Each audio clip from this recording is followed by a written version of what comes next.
ஆனால்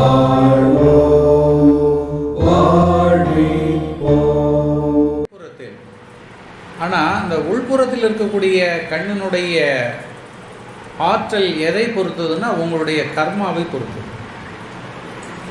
உடல் பலத்தை பொறுத்தது அல்ல.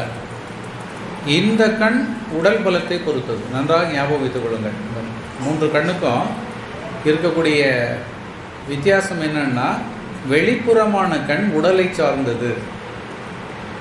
இது அதுவும் உடம்புக்குள்ளே தான் இருக்குது, உடலில் தான் இருக்குது. ஆனால் அது எதை சார்ந்தது? கர்மாவை, முழுக்க கர்மாவை சார்ந்தது. உங்கள் கர்மா எந்த லெவலில் இருக்குதோ அந்த லெவலில் அது இயங்க ஆரம்பிக்கும். நல்ல கர்மா நிறைய இருந்தது ஏன்னா அதுக்கு தக்கவாறு அது. கெட்ட கர்மானா கெட்ட கண், நல்ல கண்ணு தான், கெட்ட கண் கிடையாது. அந்த விஷயங்களில் அதனுடைய ஆழம், அதனுடைய தூரம், இதெல்லாம் உங்கள் கர்மாவே. இப்போ